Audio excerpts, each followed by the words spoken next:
THR itu diberikan H-7, itu sudah harus wajib, seluruhnya sudah harus terbayarkan. Jadi tidak ada kompromi.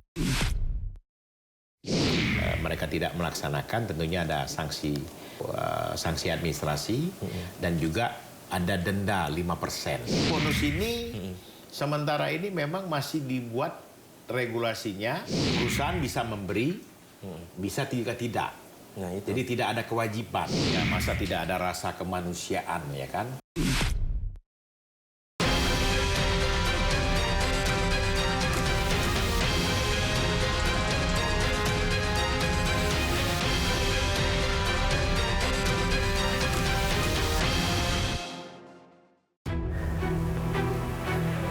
Pemirsa, tenaga kerja Indonesia harus sejahtera. Ketika kewajiban sudah dikerjakan, maka hak juga harus diterima. Jangan sampai hal itu dikesampingkan. Kami akan mengajak Anda untuk berdiskusi bersama dengan Wakil Menteri Tenaga Kerja Afrian Syahnur. Kita akan ulas lengkap tentang ada bagaimana upah, bagaimana THR, work from anywhere, sampai tentang PHK. Semua kita akan ulas lengkap pemirsa bersama beliau. Jadi tetap ikuti saya.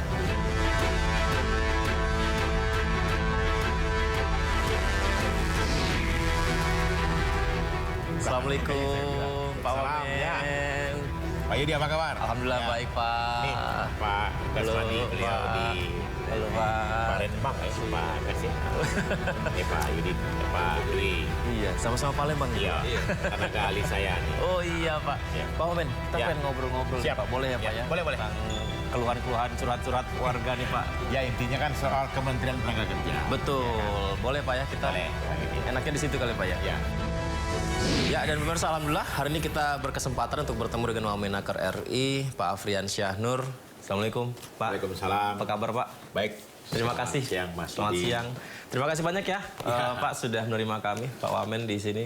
Baik. Karena ini kan kita juga menerima banyak sekali pertanyaan masyarakat, Pak. Izin nanti kita bisa tanyakan satu persatu ya, Pak Boleh. Wamen ya. Ini termasuk juga mengenai tingkat apa namanya PHK di tahun ini seperti apa, Pak? Karena belakangan ini, Pak, Ya. banyak masyarakat yang khawatir tentang BPJS-nya, Pak. Ya. Tentang di mana mereka yang dianggap tidak memenuhi syarat kriteria itu akan dinaikkan kembali. Nah, persoalannya, Pak, terkadang dari PHK yang terjadi saat ini, sebelumnya mereka tidak memenuhi kriteria, tapi ketika sudah tidak lagi memiliki pekerjaan, penghasilan, mereka membutuhkan bantuan subsidi, Pak. Nah, ini seperti apa, Pak, dari Kemenaker untuk mendatanya, Pak Wamen? Nah, kalau dari kami di Kementerian Ketenagakerjaan, itu sinkronisasinya soal ketenagakerjaan. Jadi kalau terjadi PHK, salah satu tenaga kerja kita di beberapa perusahaan atau perusahaan-perusahaan tadi, tentunya mereka sudah mempunyai data yang terintegrasi dengan BPJS Ketenagakerjaan. Jadi jelas mereka termasuk kategori pekerja formal. Ya. Formal itu adalah pekerja yang menerima upah, ya. Kemudian juga mereka kategorinya adalah pekerja yang betul-betul sudah terdata di BPJS Ketenagakerjaan. Jadi kami dari Kementerian Ketenagakerjaan soal PHK tadi tidak perlu khawatir. Karena automatically ketika mereka diberhentikan itu nanti sistem sudah berjalan dan mereka memang sudah terdata sebagai pekerja yang di PHK karena sebab musabab seperti apa. Gitu. Jadi otomatis mereka sudah bisa mendapatkan hak-hak yang sudah dijanjikan oleh BPJS Ketenagakerjaan tadi. Karena Begitu, memang Pak ada Yudi. durasi sanggahan ya, dari penerima manfaat tersebut. Artinya dari Kementerian Ketenagakerjaan juga akan memberikan support dalam hal itu ya, Pak? Ya, pasti. Dan ini support ini ya untuk PHK ya, pemutusan hubungan kerja ini itu ada masa selama 6 bulan. Mereka juga nanti dicek apakah mereka sudah mendapatkan JKP, ya, jaminan kehilangan pekerjaan, ya kan. Kemudian mereka mendapatkan hak-hak mereka yang sudah mereka ikuti secara regulasi, ya kan. Nah, kemudian juga dari kami nanti akan memberikan semacam informasi kalau seandainya mereka masih membutuhkan pekerjaan lain di tempat usaha-usaha di perusahaan yang lain. Jadi mereka kita akan bisa tampung di tempat tadi gitu. Kalau tingkat PHK seperti apa Pak sekarang Pak di tahun ini? Sementara ini kami datanya masih fluktuatif ya, masih seperti tahun 2025. Data PHK-nya tidak terlalu ya, seperti yang digaung-gaungkan ya. Tapi memang ada beberapa perusahaan yang terdampak terhadap ekspor ya. Ekspor, terutama perusahaan-perusahaan yang banyak komoditinya itu adalah untuk ekspor. Nah ini yang berdampak sehingga jumlah ordernya itu berkurang, otomatis produktivitasnya juga berkurang dan inilah yang terdampak. Tapi mereka pakai skema. Skema ini kalau perusahaan ini sudah lama mereka biasanya mengatur skema. Jadi pakai shift-shiftan. Jadi sehingga mereka yang tadinya sudah bekerja lama itu tidak merasa bahwa mereka diberhentikan, tapi pakai jadwal. Mungkin seminggu tadinya setiap hari, tapi dibagi menjadi 3 hari. Nah, contohnya kemarin di perusahaan ban di PT Michelin yang ada di Karawang. Jadi mereka itu membuat konsep tetap bekerja, tapi masa waktu kerjanya dikurangi. Masa waktu kerjanya dikurangi, tapi tetap bekerja. Tetap bekerja. Jadi pertama perusahaan kan intinya tidak menanggung transportasi, yang kedua tidak menanggung biaya makan. Tapi biaya dia untuk bulanan tetap dikasih full. Begitu. Ini kebijakan yang sangat baik. Tapi memang dikasih batas-batas waktu tertentu sehingga sampai kapan mereka sanggup. Kalau tidak ya mereka akan mengambil keputusan PHK begitu. PHK itu alternatif terakhir lah ya. Gitu. Itu salah satu contoh yang baik ya Pak ya bagi perusahaan ya Pak ya. Salah satu perusahaan. Bagaimana perusahaan yang sepihak Pak, tidak memberikan pemenuhan sepenuhnya kepada yang sudah diputus? Nah, kalau ada PHK sepihak yang dilakukan oleh perusahaan, itulah nanti timbul kepada hubungan kerja, artinya perselisihan. Nah, perselisihan ini akan terjadi jika SPK atau perjanjian kerja bersama ini tidak disepakati. Jadi kan selama ini PKB ini dibuat oleh perusahaan manajemen dengan serikat pekerja atau pekerja tadi. Nah ini harus diikuti sama-sama. Jadi tidak bisa ada aturan PHK sepihak oleh perusahaan. Jadi harus ada sesuai dengan perjanjian kerja bersama yang disepakati oleh kedua belah pihak. Begitu. Ketika seseorang... Bipartit namanya Pak Yudi. Bagaimana Pak? Bipartit. Bipartit namanya Pak ya? Jadi kami dari kementerian atau dari Dinas Tenaga Kerja Provinsi itu namanya tripartit. Jadi ketika terjadi kebuntuan maka kami turun ke sana. Gitu. Pak Wamen, ketika seseorang mengalami PHK begitu Pak, apakah dia harus segera mengurus statusnya tersebut menjadi warga yang membutuhkan bantuan sosial secara manual ke dinas sosial atau seperti apa Pak kalau dari kementerian? Nah kaitannya memang kalau kami itu ada batas 6 bulan. Batas 6 bulan setelah dia di PHK ya. Nah itu ada masa retensi 6 bulan, apakah mereka nanti bisa kita upskilling, kita reskilling, atau kita skilling ya, dengan melakukan pelatihan-pelatihan, kemudian nanti dari kami kementerian nanti bisa menempatkan mereka di perusahaan-perusahaan yang membutuhkan lagi. Jadi kami tidak lagi otomatis tadi buruh yang sudah bekerja terus di PHK terus jatuh miskin, tidak. Jadi ada masa 6 bulannya. 6 bulan tersebut. Nah ini memang kami lagi mengatur korelasi dengan kementerian terkait termasuk Kementerian Sosial. Bagaimana kita bisa berintegrasi soal ini begitu. Berarti memang integrasi data itu penting untuk hari ini Pak ya. Kemarin kami ngobrol dengan Kemensos dari BPS, kemudian Kemensos, BPJS dan sekarang Ketenagakerjaan juga berkesempatan istimewa dengan Bapak Wamen. Artinya semua itu harus satu jalur ya Pak ya. Satu jalur. Jadi memang data sinkronisasi antara kementerian lembaga ini memang belum terintegrasi dengan baik. Itu harus kami akui ya. Jadi makanya sekarang ada konsep pemerintah, Presiden menggunakan satu data. Mungkin kita fokus satu data ini siapa kelembagaan yang diberikan amanah tanggung jawab. Oke, kalau BPS kita sepakati BPS. Jadi kementerian lain misalkan Kemensos, Kementerian Tenaga Kerja, Perindustrian, Perdagangan, ya kan, semua terintegrasi dan datanya itu satu pintu di BPS, ya kan. Ini yang harus kita sepakati. Jadi tidak lagi beda-beda data begitu. Maaf Pak, berarti sebelumnya ketika setelah mendapat pemutusan hubungan pekerjaan seseorang tersebut setelah 6 bulan dinilai oleh Kementerian Tenaga Kerja dalam kategori dia kurang mampu, data ini diserahkan ke Kemensos. Berarti setiap kementerian sebelumnya itu berbeda-beda ya Pak ya? Berbeda-beda. Sendiri ya Pak ya? Berbeda-beda, tidak terintegrasi. Itu yang selama ini kita alami dan ya mungkin mohon maaf ya, data-data ini memang tidak terintegrasi dengan baik, begitu. Tadi disampaikan Pak Wamen juga menarik Pak, tentang ada sejumlah pihak terutama di media sosial Pak. Kami ingin sekali mengklarifikasi juga langsung dengan Pak Wamen. Lonjakan korban PHK, apakah hal itu memang masih terjadi hingga sekarang Pak? Ya sebenarnya lonjakan korban PHK itu tidak terasa ya, tidak kita alami. Jadi orang-orang yang mengalami PHK itu rata-rata nanti contohnya ya, mereka nanti akan pindah ke perusahaan lain yang membutuhkan. Jadi ini saling berintegrasi dengan baik. Jadi kami dari Kementerian Ketenagakerjaan dengan data yang kami punya di BPJS Ketenagakerjaan ini sangat nyambung. Jadi kami memang sudah ada integrasi antara data Kementerian Tenaga Kerja dengan BPJS Ketenagakerjaan. Begitu. Jadi tidak benar. Kecuali pekerja yang informal, Bang. Informal? Ya, informal ini memang susah terdeteksi. Karena sifatnya ya memang temporary ya. Serabutan, ya kan. Jadi mereka masuk kategori, kalau di kami juga disiapkan juga di kementerian dengan BPJS Tenaga Kerja itu, bantuan sosialnya itu berupa BPU. Bukan penerima upah. Ya. Gitu. Jadi BPU ini kita fokuskan untuk pekerja yang informal. Begitu.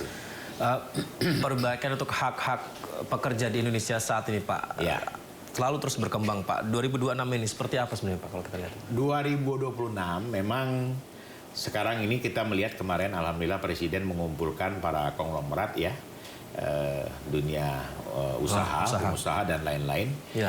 Presiden ingin pengembangan di samping tetap fokus kepada hilirisasi yang sudah dikembangkan oleh Presiden sebelumnya, dan Presiden Prabowo kemarin terbetit ingin memperluas padat karya. Padat karya? Ya, padat karya ini memang dibutuhkan banyak orang ya.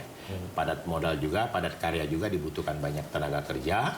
Yang memang kondisinya Indonesia ini kan banyak sekali warga negara yang produktif, yang butuh pekerjaan seperti itu.